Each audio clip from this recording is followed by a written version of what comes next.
downturn as well. So there's something called a poverty line. Does anybody know what a poverty line is? It's okay if you don't, but if you do, or if you have a type of clue, I would love to hear it. That's fine. So a poverty line is where the government says, if I am one person and I make $8,000 a year, I'm below the poverty line.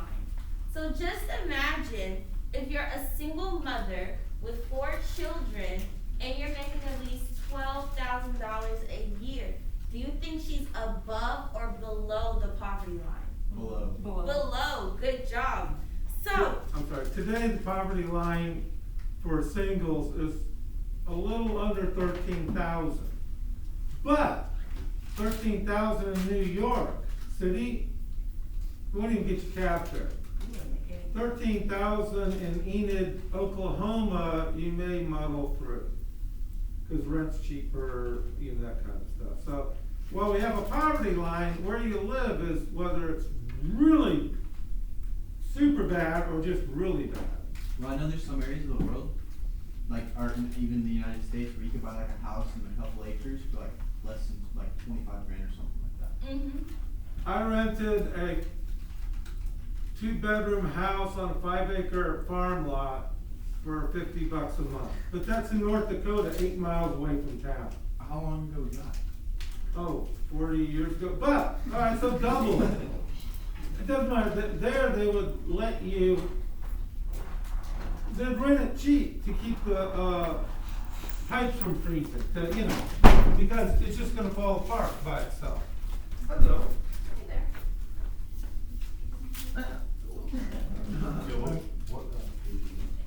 Yes. Yes. All right. Thank you. Alright, so during this poverty line, you see that everybody's below the poverty line, but it's mainly in percentage wise. Native Americans, Puerto Ricans, Mexican Americans, African Americans, and also Caucasians are under this poverty line. There's a lot of poor people that are living in the inner cities. Do you guys remember when I was talking about how the inner cities is very dangerous? It was very unsafe, uncomfortable, and there were sky rises that had 5 people living in that house, and there was only 1 bathroom and 1 bedroom. So we see that there's lots of housing on paper, but in the inside, you realize that I cannot live sufficiently or healthily in this household. Then you notice the government says, okay, well, let's put a fountain here, or let's put some nice green grass or a playground here to make it look nice. So when people come from the suburbs, remember the suburbs we talked about? When people come from the suburbs, they will most definitely say, oh, this is nice, it's not scary anymore. Oh. So they said, all right, we're gonna make these projects. We're gonna put this up, we're gonna make it look not as scary, and it makes it look safe. So we have more attractions, we have more tourists, we have all these things that are happening, but at the end of the day, there are people who are still living in these housings that are not living equitable lives. So we're gonna get into the demographic of things. African Americans, hello, hi, how are you? I am an African American. We are 3 million African Americans migrated from the south to the north. Does anybody remember what that specific term is called? It's called the Great what? Migration. Good job, the Great Migration. They moved from the south to the north to find better living, better qualities, because in the south, they were still lynching. They were still killing African Americans. If you were in a sundown town, if you did not get out of that county by the time the sun went down, you would get hung on a tree. In Daytona, on Ormond. Well, the whole beachside. The whole beachside. If you were an African American on beachside and the sun was down, you would probably get hung or lynched or arrested, and you would have to find a safe place somewhere that was probably brick walls everywhere just to lay your head down, so when the morning came, you can go home to your families. They realized that African Americans only make 50% of what a white male or female made. So if Miss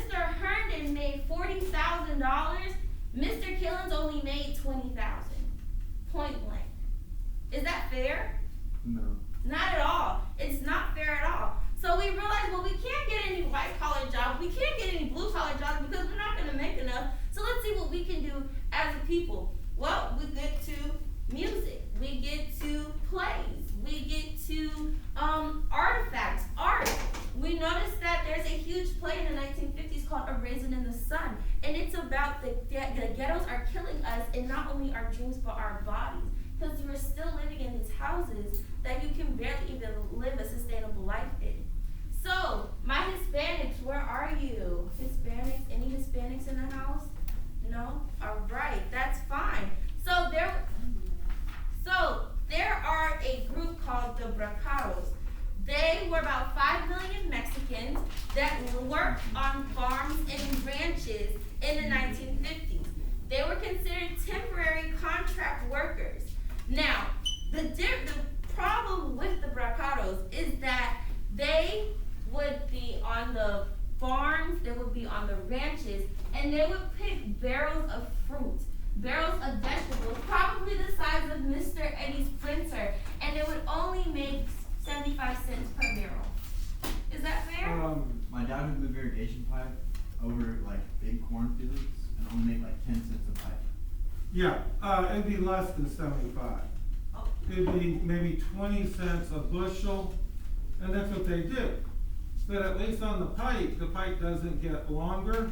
Here you'd have to have a heaping bushel, to where it's actually more than a bushel, but you're not getting paid for that. And they still do that today. The migrant workers have super. It's still going on today. It's a documentary. I don't know if you guys watch it. It's called Vice TV. It's on YouTube. There is a documentary of life in the day as a migrant worker.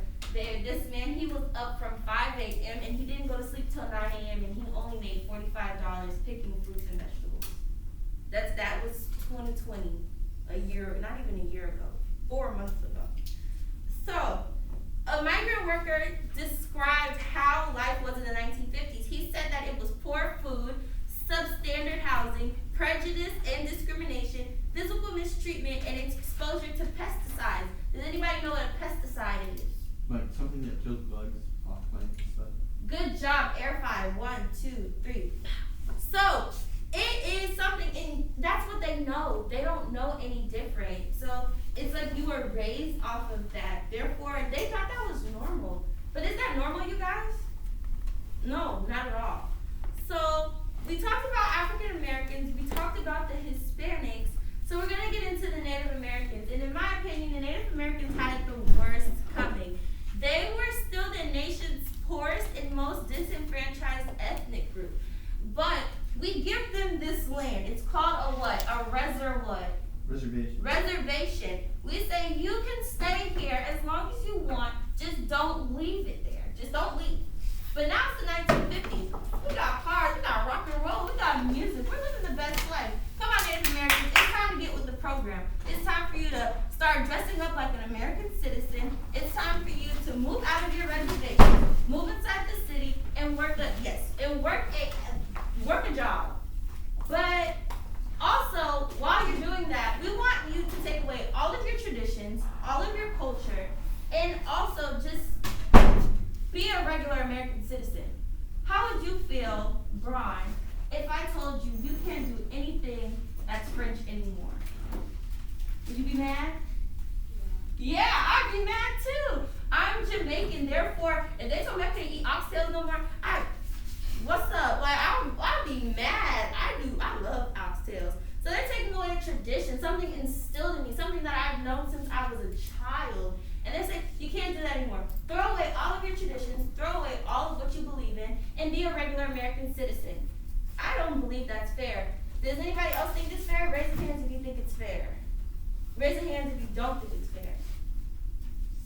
Okay, good job. So, the last thing that we noticed is something called juvenile delinquency. You all are juveniles. Carrasco is a delinquent. Herndon is a delinquent. Nettles is definitely a delinquent. Oh, no, basketball, yeah. Definitely. Now, juvenile delinquents from 1948 to 1953, the percentage of crimes rose from just teenagers from a low percentage to 45%. Is that fast pace or is that slow pace? In 5 years, it raised from a low percent to 45. That's pretty high. That's pretty high. It involved drugs, gangs, criminal activity,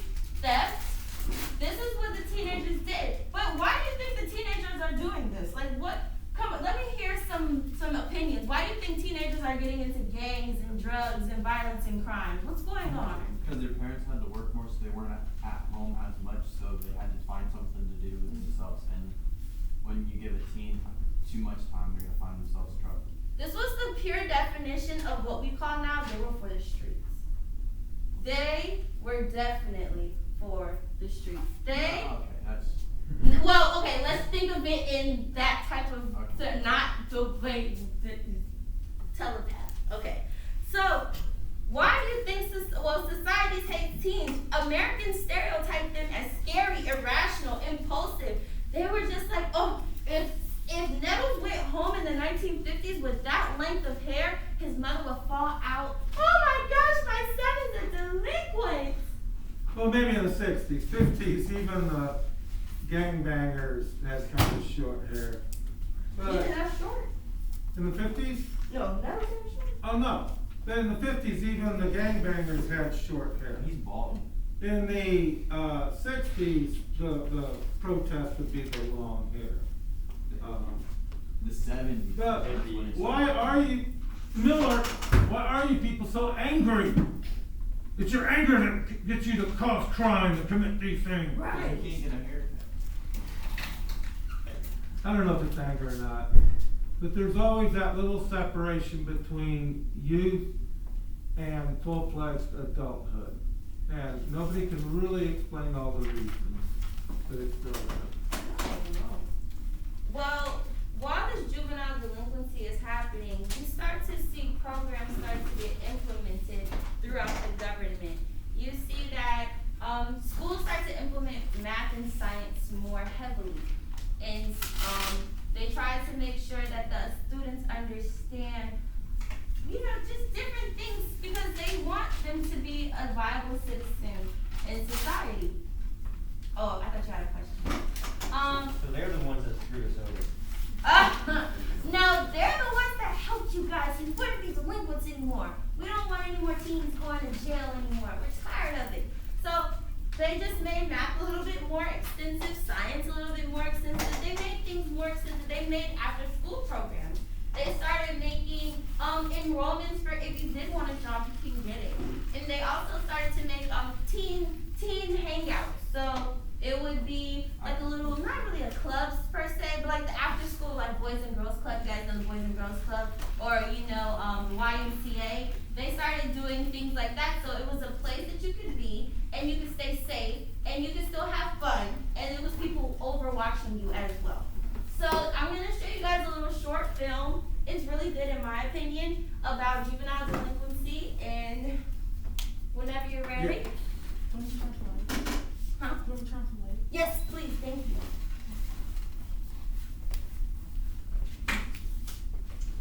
Now, mind you, this is what the 1950s saw as stereotypical good and bad behavior.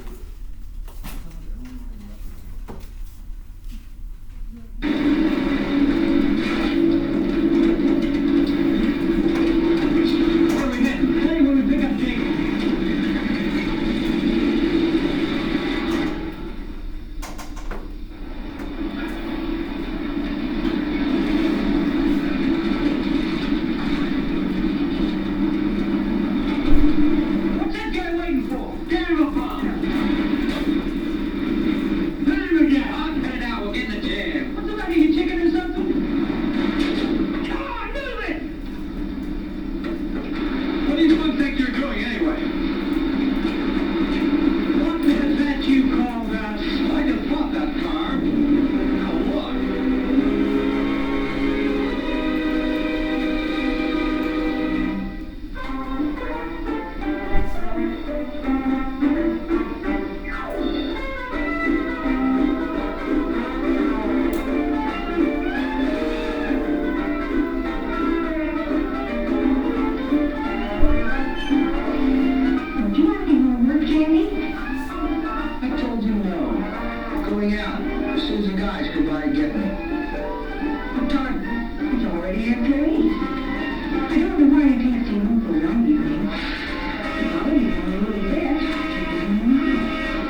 We did it to you. We should have been there, Gene. Was it? I don't know, something located here. What kind of a car did you say it was? Oh, it was a... What's the matter with you? I asked you what kind of a car it was. I want to know. It was a yellow Buick. Why? What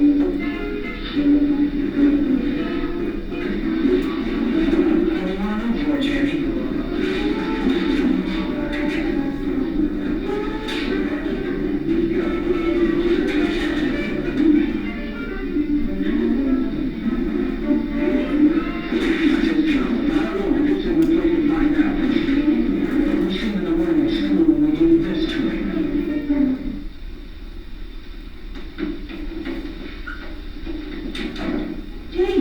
How's Dad? How are you doing? I heard it over the radio. How is he? He'll be all right. He's resting now. He was terribly shaken up and bruised, though. Oh, it makes me sick to think about. Jamie. I'm sorry, Dad. I'm sorry. There's nothing for you to be sorry about, son. It wasn't your fault.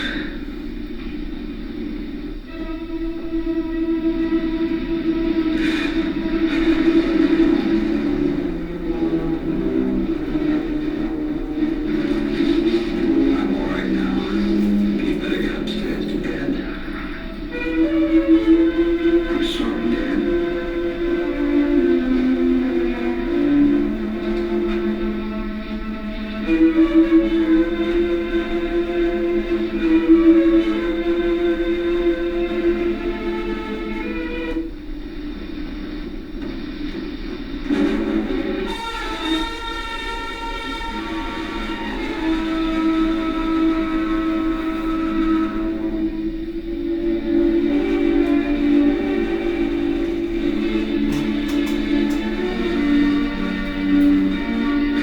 Better take this back, Jamie. We didn't know it was your dad, Jamie. We would have done if we'd known. Leave me alone. Take it, Jamie. You keep it.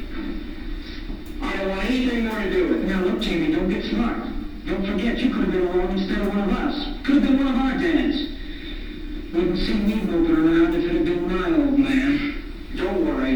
I'm not forgetting a thing. Just count me out from now on. There he is. Jamie, we want to talk to you. He's busy. Have you seen the paper this morning, Jamie? Have you read about the special session of the city council we're having this morning? And all the things they're talking about doing. A curfew, upping the age of driver's licenses, canceling the football games, the parties, the dances, and everything else. It isn't fair, Jamie. Most of the high school students haven't had anything to do with the things that have been happening. Like last night, and the statue that was broken, and the theater seats, and all that. But we're all going to suffer for it.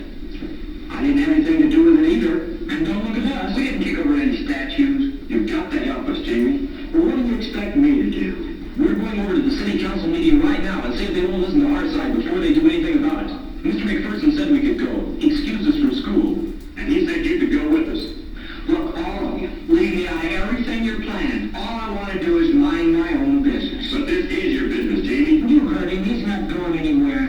He's no set. We're going to the city council. Go ahead and laugh. Right now, you guys are more afraid than we are, but you're not fooling us. You think you can laugh at anybody who stands up to you, and pretty soon everyone else is laughing at them, and you think you won. Well, I don't care if you laugh or not. It won't be funny if the city council does what they're talking about. I wouldn't advise any of you to go to that meeting if I were you. I'm warning you. Are you going with us, Jamie? No, he's not. I'm talking to Jamie. Well, what do you want me to do? They'll listen to you, Jamie, because it was your dad that...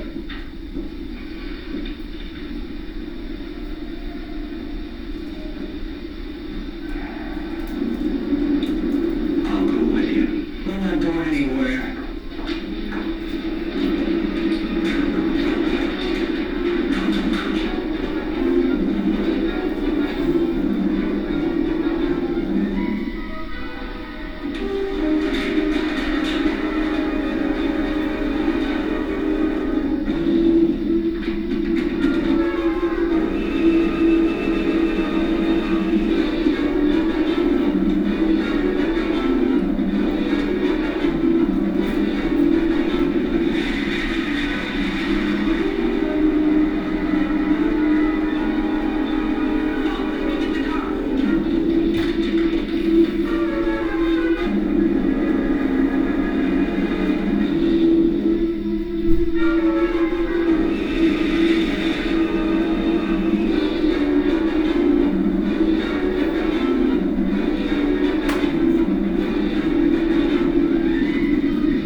acts of letting off steam. We're talking about criminal acts of violence.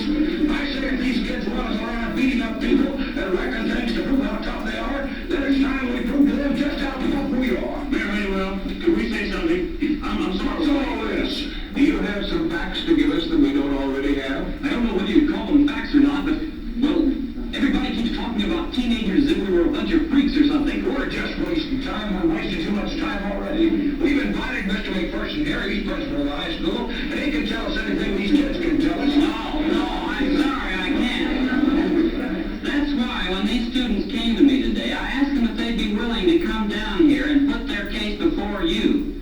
And I think you should hear what they have to say. This is Bill Stillwell, the head of the student council, and Chuck Leewood, captain of our football team, and Sally Lawrence here, senior class president, And Jamie's dad was the one who got hurt last night. Mr. Mayor, I think Mr. McPherson's right. And I think these students are right, too. Teenagers aren't all delinquents. Only a few are involved in these criminal acts that we're all concerned about. If these teenagers, who represent all of the rest, have the courage to come here, then I think we should not only listen to them, but I think we should invite them to help us stamp out this vandalism. I say let's let them talk.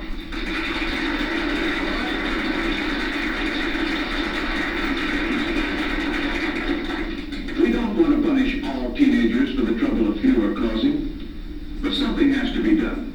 You know how serious the juvenile delinquency problem has become.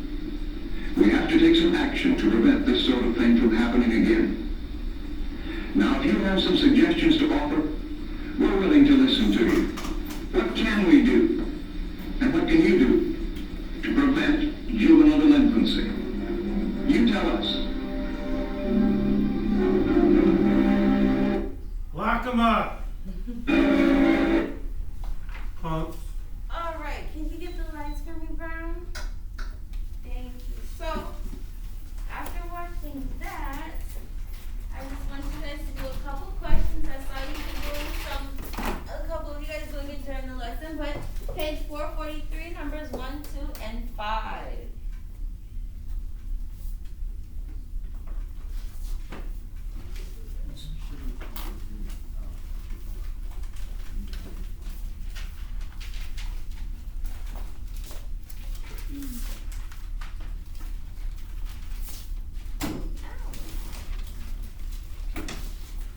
Oh, I'm gonna be right back.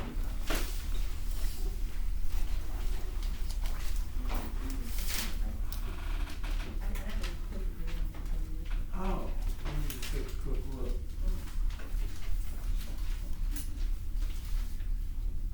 Grade all of them. Oh, all the other ones are, let me just make sure. I just never put the grade on top of it, because it was the wrong page. Facebook, probably Yeah. credited it. Yeah, I think it.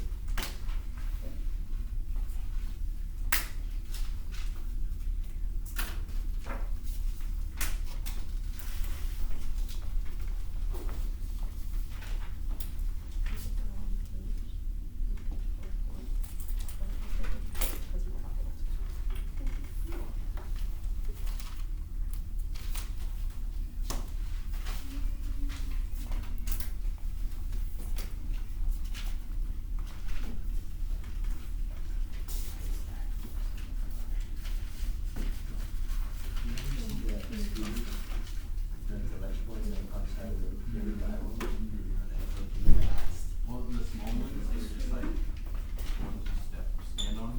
They're 12 miles an hour versus the ones that actually like, Yeah. I think those ones do like 17. I know, dude, I was flying around. I did like 40 something miles when I switched to 3 different speeds.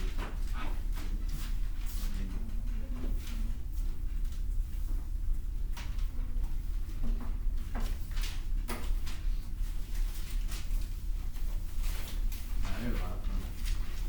Yeah, they don't have that expensive either. What is it, like $1 a minute? Dollar a mile. I don't know. Something like that. I don't know. I ended up paying like 120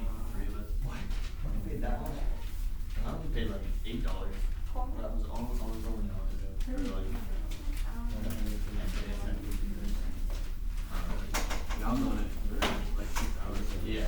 Like, I went all the way down to Ponce. Yeah. That's why it was so. All the way to Ponce and then back. You got that, I saw some guy whipping on. Check them out. Yeah, I went on the beach. Yeah. So we don't get to work. Shit, though. I wish you wanted that. Not much, though. We got a delinquent, and then we can do the parsing with a trace off. And then I'm done. See, stupid behavior. Did you go by Okay. yourself? Yeah, Oh, I'm doing like that. oh, So you're on the back or she? No, she got one. Kid with the bigger one. Bigger. Okay. You know what I'm saying? Yeah. And them things turn so weird.